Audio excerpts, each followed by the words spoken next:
Please like, subscribe and share for more videos. Greg is a porter at the Shepton Hotel in New York. After work, he always goes for a coffee across the street. A girl is sitting in the coffee shop near the window. "It's her again, thanks Greg," she says. "She's here every afternoon. I'm going to say hello." Greg goes into the coffee shop and gets a coffee, then he goes across to the girl's table. "Hi," he says, "I'm Greg. Can I sit with you?" "Okay," she says, "I'm Cassie. I come here for a coffee every day after work." Says Greg, "I'm a porter at the Shepton Hotel." He smiles. "You have beautiful green eyes." "Have I?" she says. She doesn't smile. "Is something wrong, Cassie?" he asks. "You don't look very happy." "It's nothing," she says. "Tell me," says Greg, "maybe I can help." "Well," she begins. "Go on," says Greg. "My stepfather is staying at the Shepton Hotel," she says. "He has my sketchbooks. I'm an artist. When I ask him to give them to me, he says no.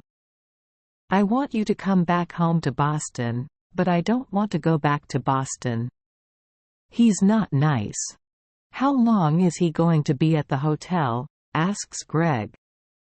"2 more days," says Cassie. "He's in room 724. "Maybe I can get the sketchbooks for you," says Greg. "Maybe I can get into his room." "Can you?" she says. "Meet me here tomorrow afternoon at 4:30, says Greg. "Okay, thank you," says Cassie. "Thank you very much." She looks at her watch. "I've got to go now. See you tomorrow." When Cassie gets back to her hotel room, she makes a telephone call. "Hello," she says, "it's me." "It's okay. The boy's going to do it." "Yes, I'm going to get them from him tomorrow afternoon." "Okay, I can meet you there the morning after at 10 a.m. Don't forget to bring the money, $2,000. Next morning, Greg arrives at work early. He goes to find room 724. "I have to wait for Cassie's stepfather to go out," he thinks. "I don't know his name, but it doesn't matter." Greg watches the door of room 724.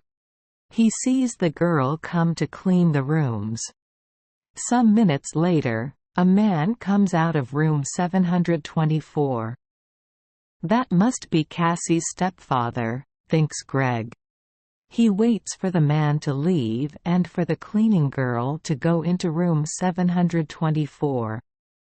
"I need to look in the room," he thinks. Greg waits for the girl to leave the bedroom. Then he goes into the room and begins to look for the sketchbooks. "I must be quick," he thinks. "Where are they?" Suddenly, Greg sees the sketchbooks by the bed.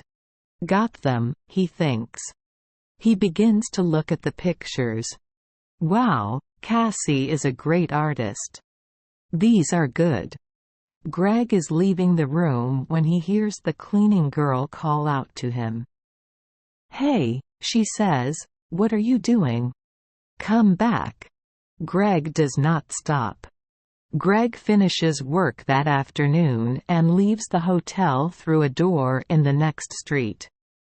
When he gets near the front of the hotel, he sees the man from room 724. "That's him again, thanks Greg," says the man. "That's Cassie's stepfather." Greg waits for the man to go into the hotel. Then he goes to the coffee shop. Cassie is at the same table in the coffee shop. Greg gets a coffee and goes to sit with her. "I have them," he says, and he puts the sketchbooks on the table. "That's great," says Cassie. "How can I thank you, Greg?"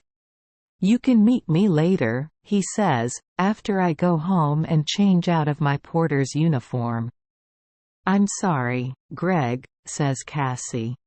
"I can't tonight. Maybe tomorrow night?" "Okay," says Greg. "Tomorrow night, we can get something to eat first."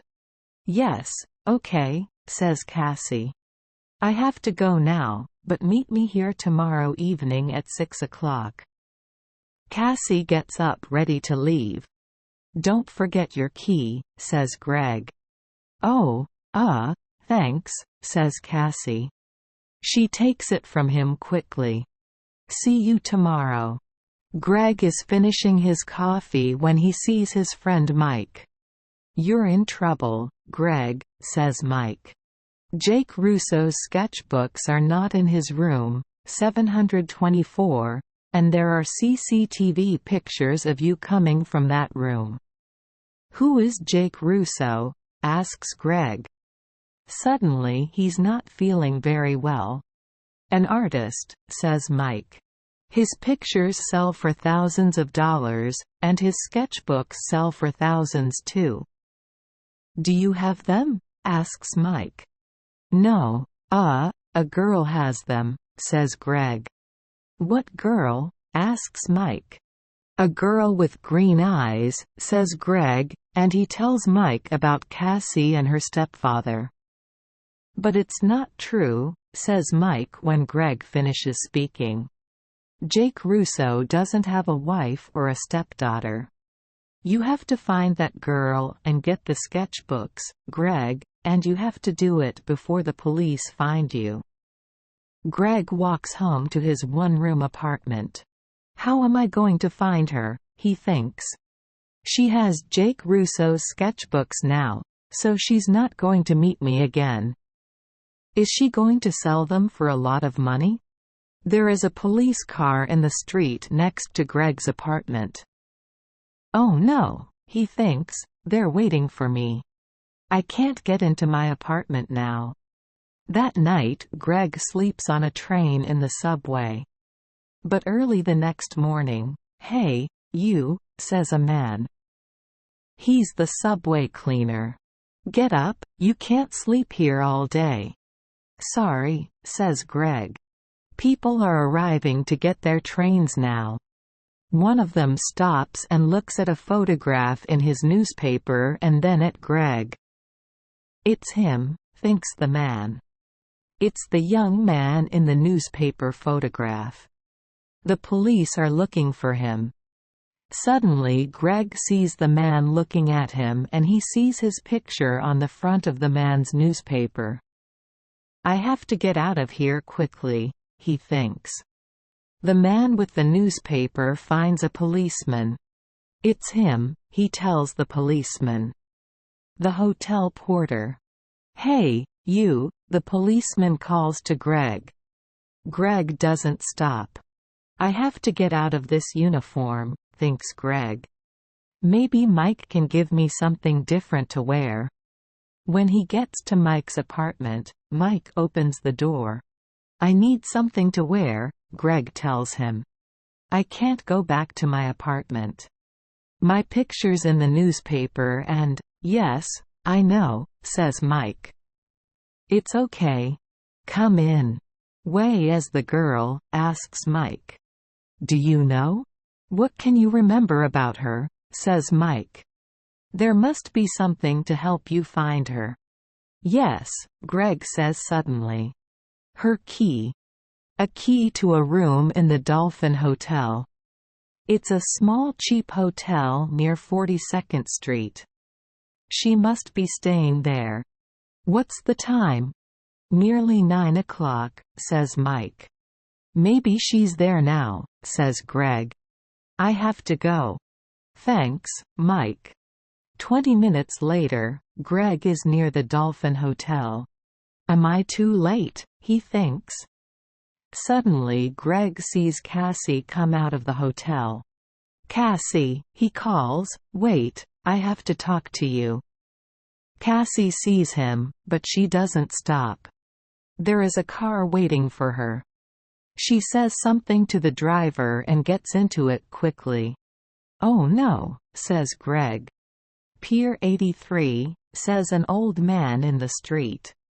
Greg looks at him. "What?"